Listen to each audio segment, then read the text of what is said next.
Deus, nós entregamos a Ti o nosso coração, a nossa mente, entregamos, ó Deus, este momento de adoração na Tua presença, Pai, e nos colocamos neste momento à disposição, Senhor, em prontidão, Senhor, para ouvir aquilo que o Senhor tem para a nossa vida, Pai.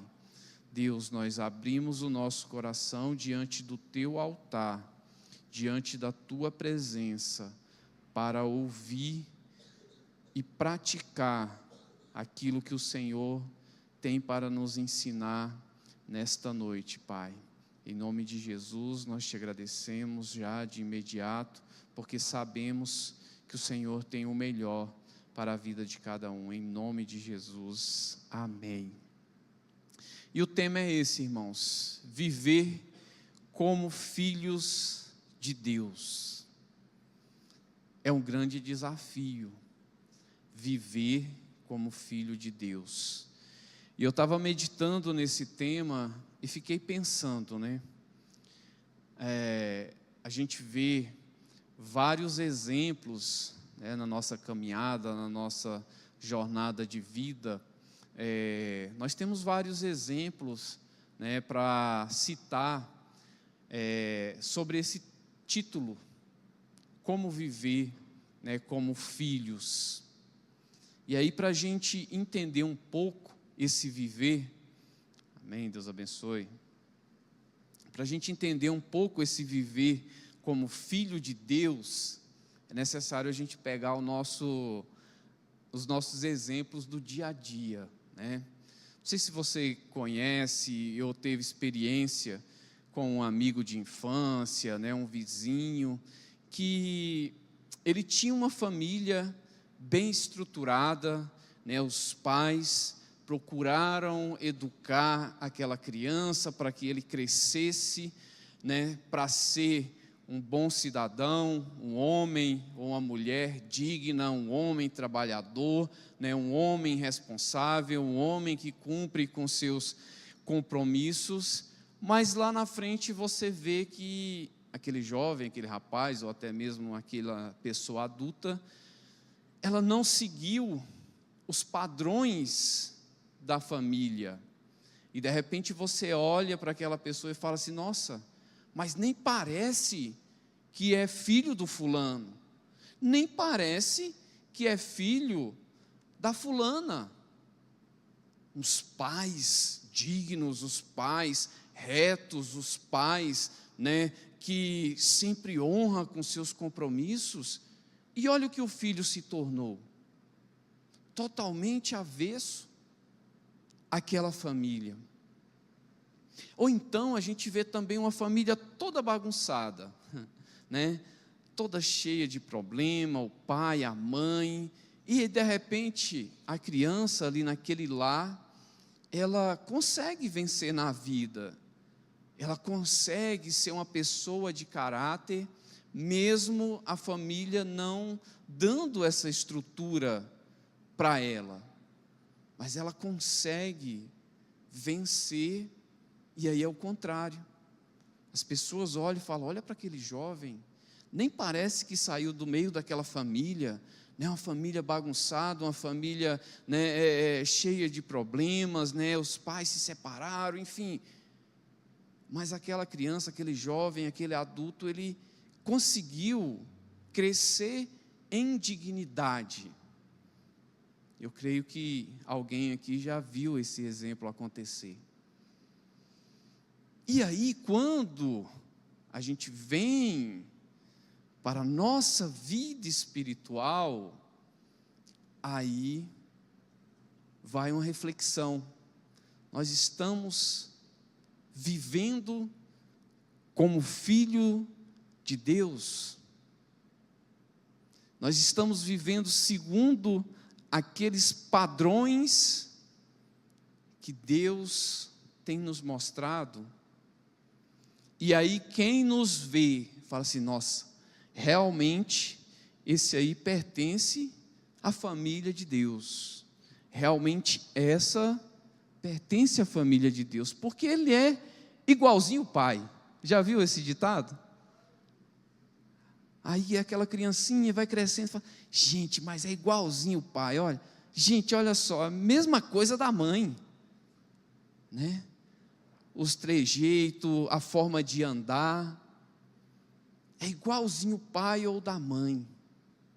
Você fala, realmente aquilo ali é filho de fulano, porque olha só, até no jeito de falar, até no jeito de caminhar. E aí? E na nossa vida espiritual? Nós estamos fazendo desta forma? As pessoas olham para nós e falam assim, nossa, aquele ali realmente anda como Deus, realmente está indo após Jesus.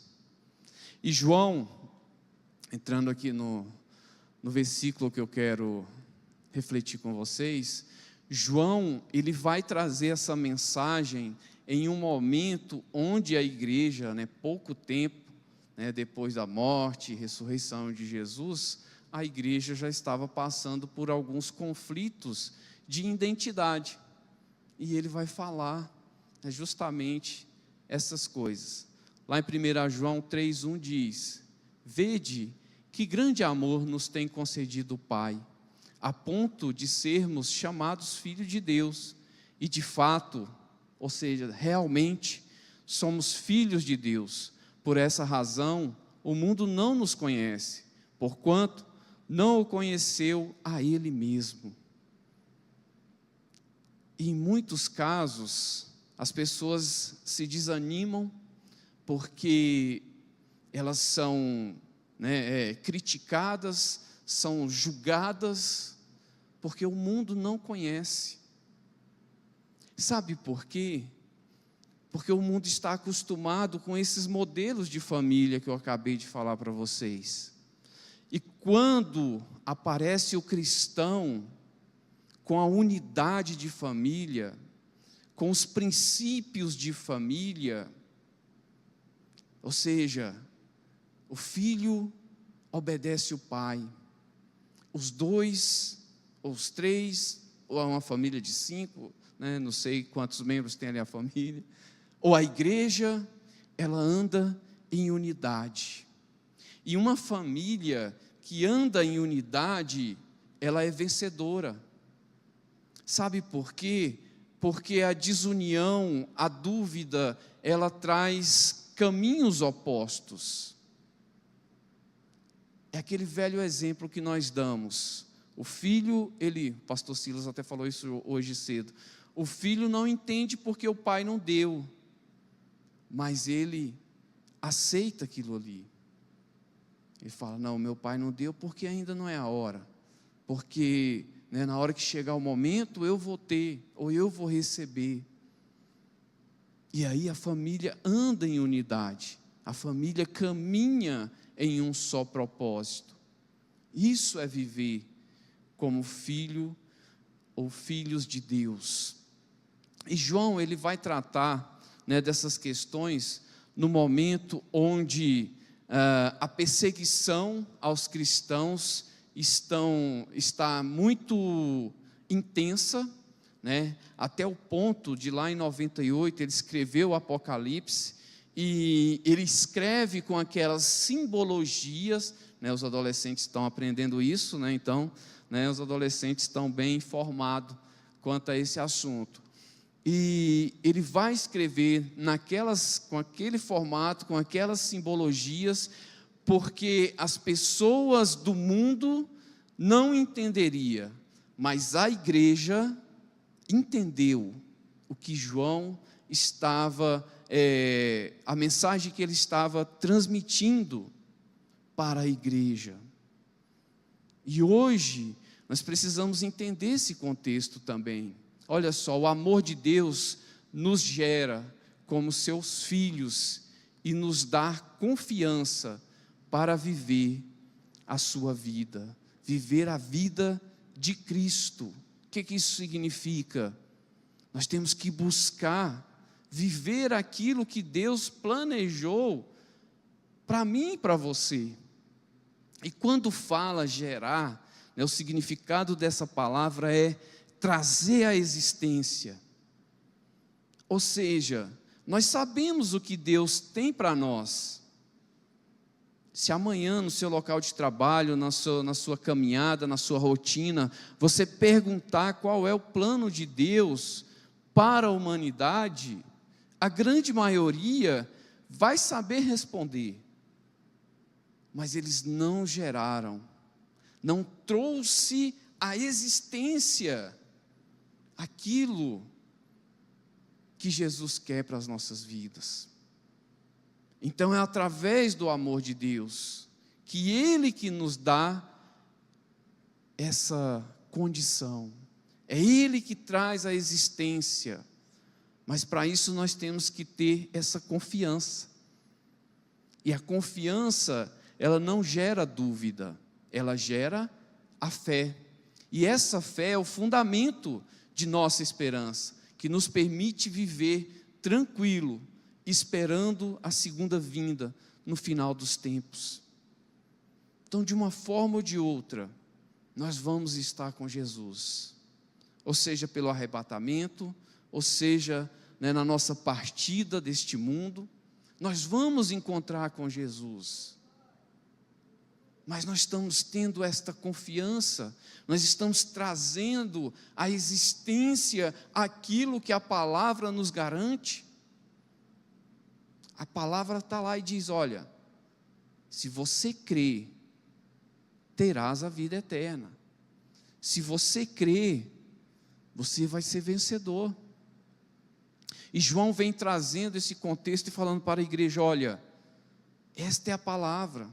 E o gnosticismo, que era uma seita que estava já tomando muita força, nós vamos falar mais para o final, trazia muita dúvida, porque os cultos pagãos naquela região, naquela época, era muito latente,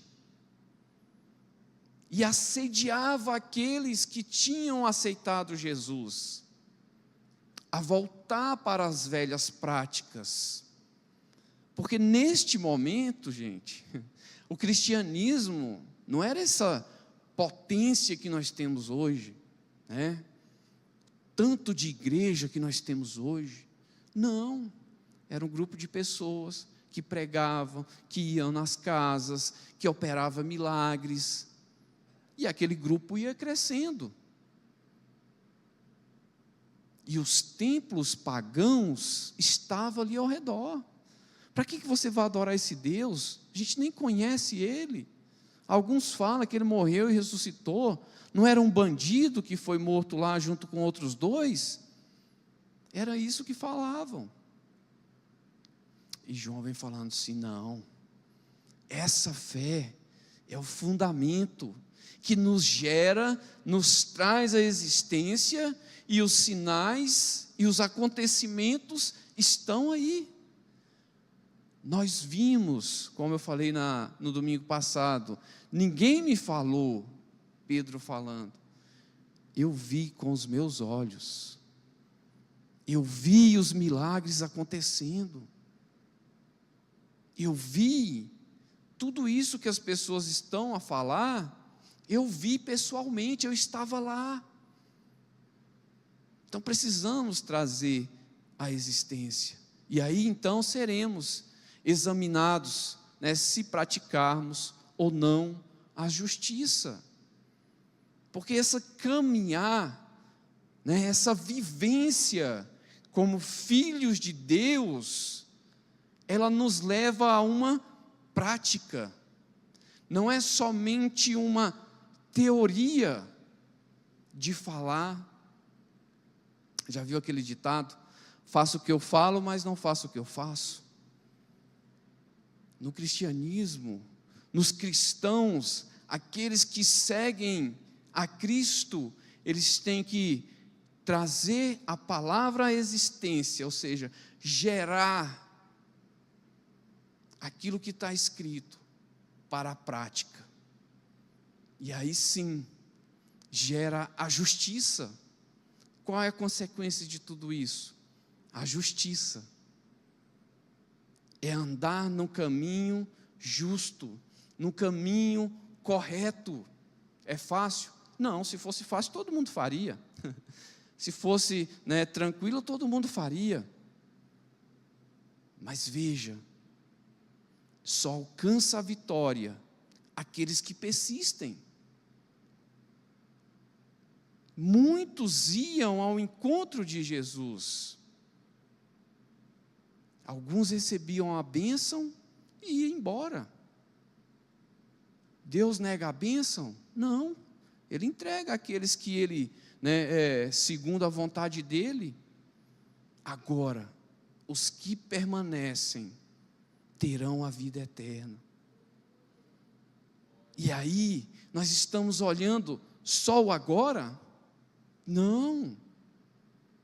Eu quero estar com Cristo para sempre. Então, praticar a justiça é viver de acordo com os postulados do Evangelho de Jesus, o justo.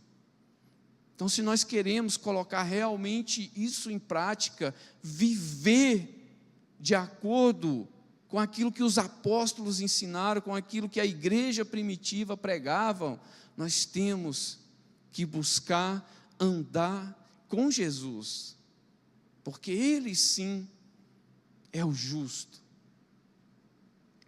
E eu já falei aqui o que é justo, né? Justo não é folgado nem apertado.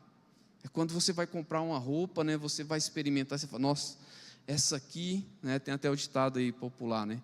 Caiu como uma luva, né? Ficou certinho no seu corpo, não ficou apertado, não ficou, né, pegando, não ficou grande, não ficou pequeno, ficou justo. E Jesus, Ele é justo.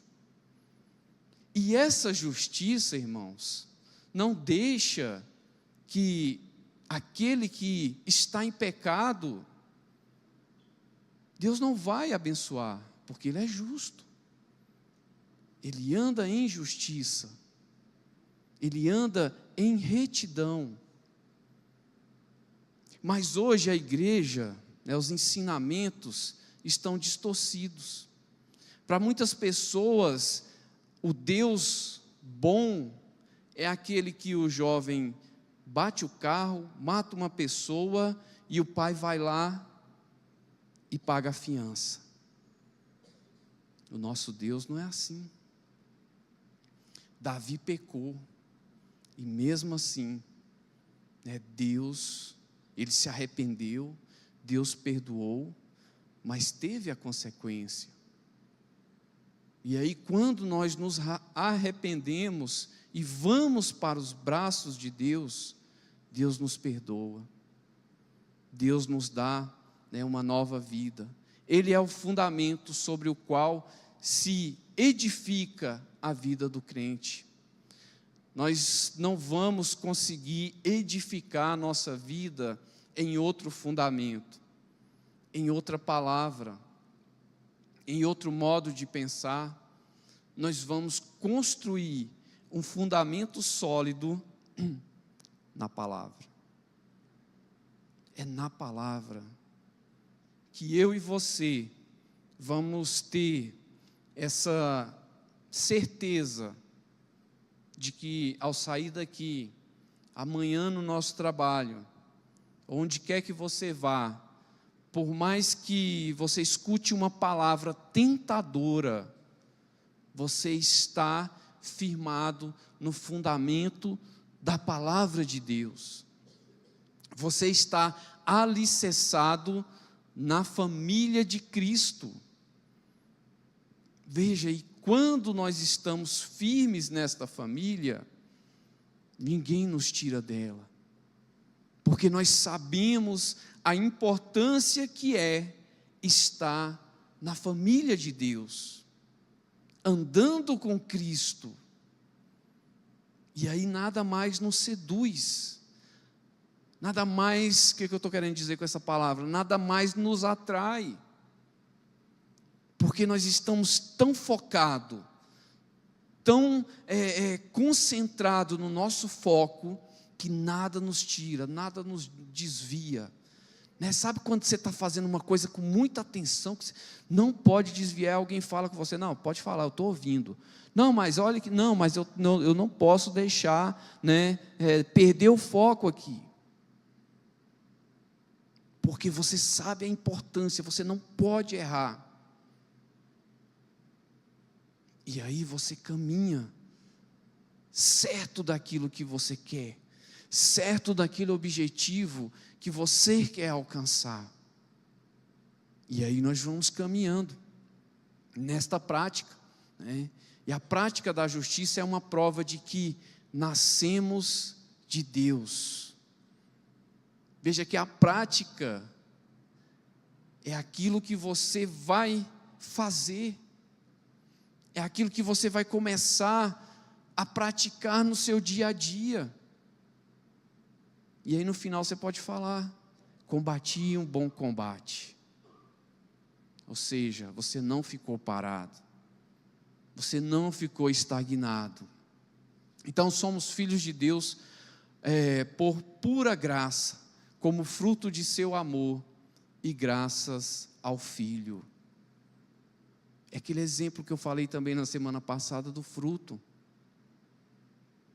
Jesus, Ele passou por tudo aquilo, porque Ele sabia que hoje, eu e você, ia ter essa certeza dessa graça, de algo que nós não merecemos, mas Ele nos concedeu, e hoje nós podemos cantar.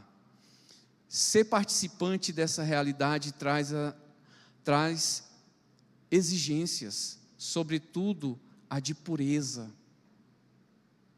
Hoje é muito difícil a gente ter algo 100% puro, né? As frutas que a gente tem hoje já não é mais aquela fruta, né, natural. Eu vi uma matéria que o trigo que nós temos hoje, por exemplo, não é o trigo lá dos tempos de Jesus, ou seja, já não tem essa pureza. E aí a igreja de hoje, será que tem a mesma pureza lá de Jesus? Quando Jesus falou assim, ide, pregai o evangelho a toda criatura, aquele que crê e for batizado, esse será salvo. Uma igreja que operava milagres, uma igreja que sarava, que tinha convenções, pessoas se convertiam ali verdadeiramente, mudavam de vida, mudavam de família. Então nós temos que buscar essa pureza, mas isso não está perdido, irmãos. Jesus é o mesmo, ontem e hoje será eternamente, não está perdido, basta que a gente comece a praticar. Jesus, eu quero fazer parte dessa família, o que eu preciso fazer? É praticar, então eu vou praticar, eu vou treinar, eu vou começar a fazer tudo isso, e aí nós começamos a ir de encontro a essa pureza, ou seja, a essa santidade, diante da presença do nosso Deus. O apóstolo acrescenta que o mundo não compreende essa realidade, assim como não compreendeu a realidade do Filho de Deus. Então não adianta a gente tentar trazer, né, esse conhecimento para o mundo, porque o mundo não conhece.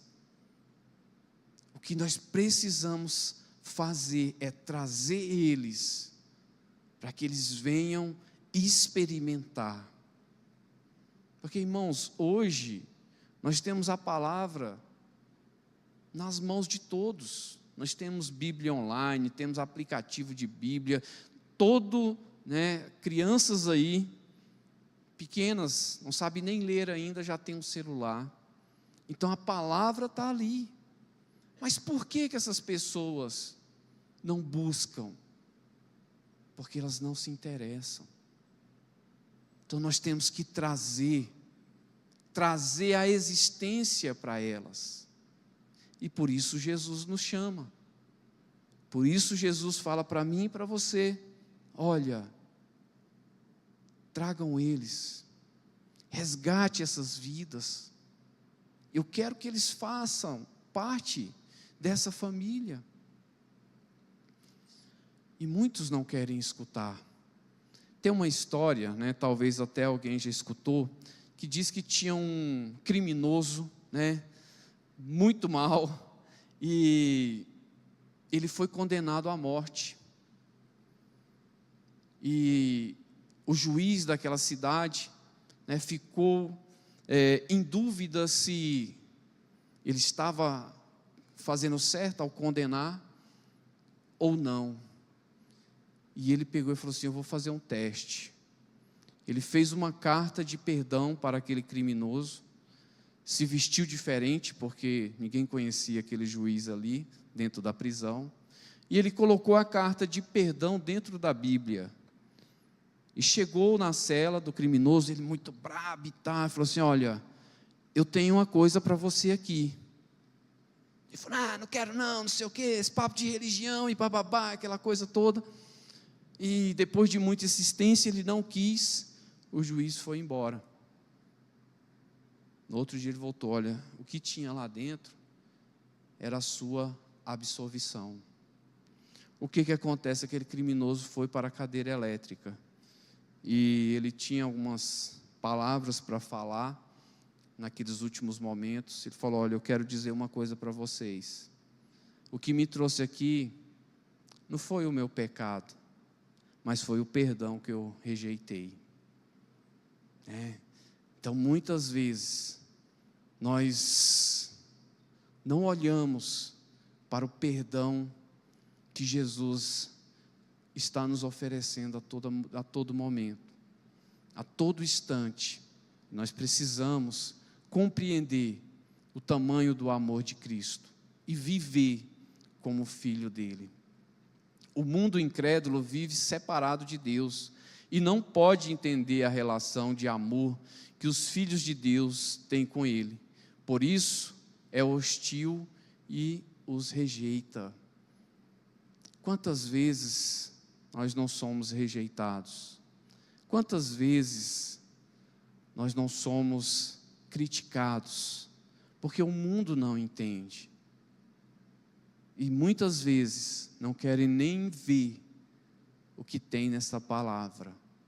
E não recebem. Não querem fazer parte desta família, porque tem uma imaginação totalmente oposta. Pensam que vão viver de uma forma totalmente diferente do que é a palavra de Deus, do que é a verdadeira liberdade. E quando nós começamos a praticar, a trazer à existência essa vida, nós começamos a entender o tamanho do amor de Jesus. Então, ao sermos rejeitados e até mesmo perseguidos pelo mundo, né, se confirma nossa relação com o Pai e o seu Filho Jesus. Isso é interessante, né? Porque quanto mais você é rejeitado, mais confirma a sua intimidade, o tanto que você está deixando de fazer as coisas do mundo, aquilo que te afasta do mundo, e está se aproximando de Deus. Quando você começa a ver que as pessoas estão ficando incomodadas com aquilo que você fala, com a sua presença, você entende que você está fazendo a vontade de Deus. Olha só, então, é motivo de nós nos alegrarmos, é motivo da gente ter mais confiança no caminho que nós estamos seguindo, porque é sinal que você está fazendo a coisa certa. Não que você vai virar o chato da história, né? Não que você vai ser o amigo enjoado, não é isso que eu estou falando, mas é aquele que pratica a justiça. Um dia desse, lá no meu trabalho, uma pessoa veio falar comigo e falou assim: olha, José, eu vim falar com você aqui, mas eu sei que você vai entender, porque você é bonzinho, né? Você é crente. Eu falei: olha, Deus é justiça, então se o que você for me falar, eu tenho que agir com justiça. Porque a sociedade, ela está com essa mentalidade, irmãos. O que é bom? é aquela pessoa que faz o mal e você vai lá e apoia o erro dela. E não é desta forma. Se nós praticarmos ou em um momento entendemos que aquilo que a gente fez entristeceu o Espírito Santo, nós temos que ir lá, correr, Deus me perdoa, Deus, isso que eu fiz foi errado, e isso alegra o coração de Deus, porque é algo que você está reconhecendo, é algo que você está vendo, que precisa ser mudado na sua vida.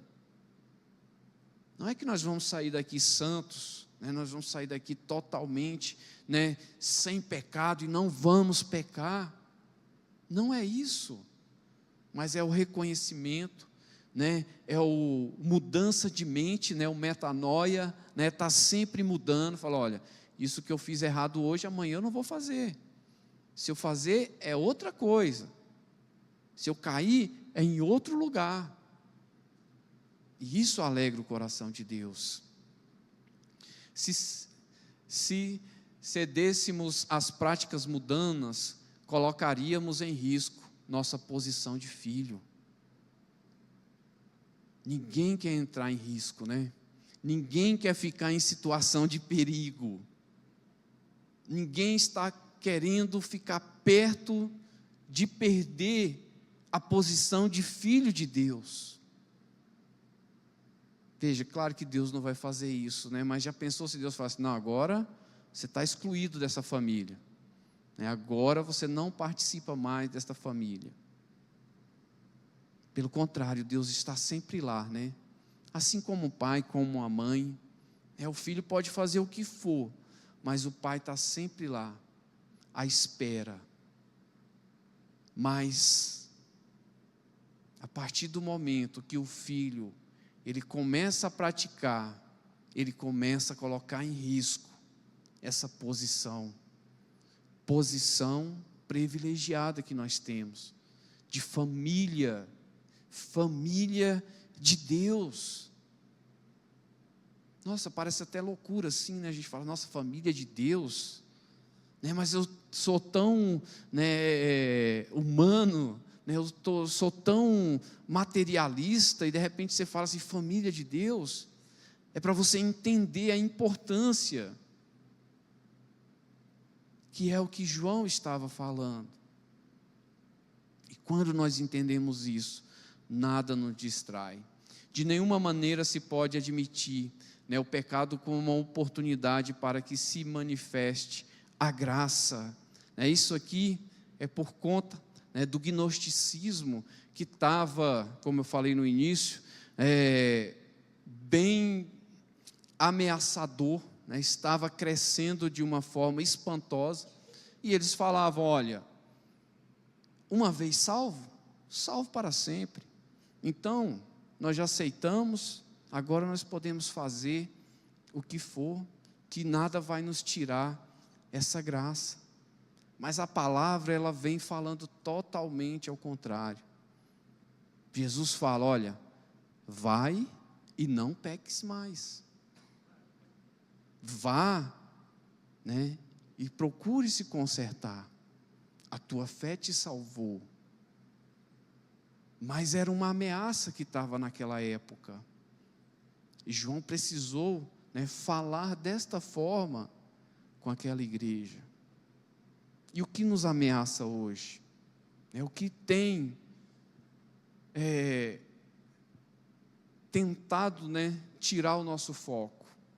Porque Cristo veio para destruir as obras do mal.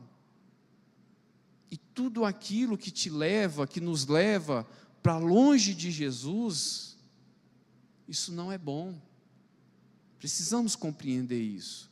Precisamos caminhar nessa promessa. Então aquele que peca se volta contra Cristo e se afilia ao mundo do maligno. Então a pessoa, ela sai da presença e começa a ter intimidade com as coisas que não são de Jesus.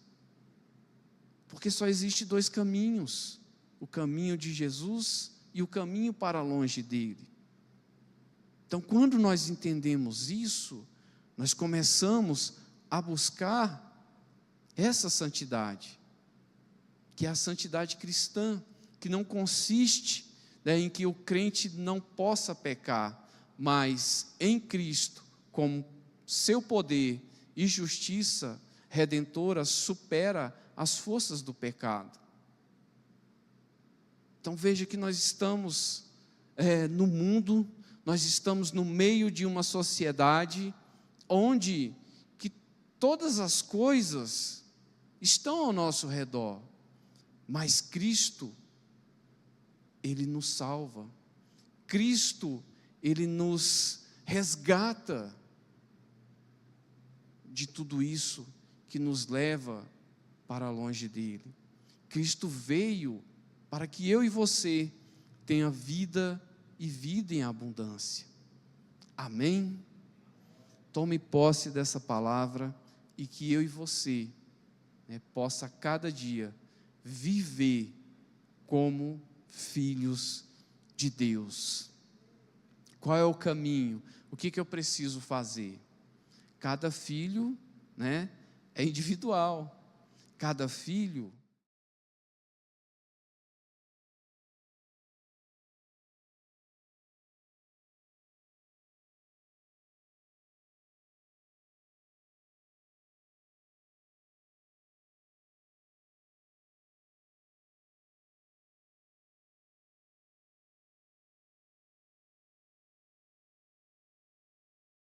filho. Eu tenho a promessa, mas ainda não tomei posse. Mas hoje eu quero viver. Eu quero trazer existência a essa palavra. Eu quero praticar essa vida de filho de Deus. Porque a palavra, a Bíblia Sagrada, está cheia de promessa que o Senhor deixou para mim. E eu até agora só estou na teoria. Eu quero ver isso na prática, né? Eu quero voltar lá no 100% puro, no autêntico, naquilo que o Senhor realmente falou para mim. Eu quero tomar posse disso. Eu quero trazer a existência disso. E Jesus deixou as suas palavras para que eu e você, né, possa entender qual é o caminho até chegar a viver realmente esta palavra, que é viver como filhos de Deus. Amém? Glória a Deus.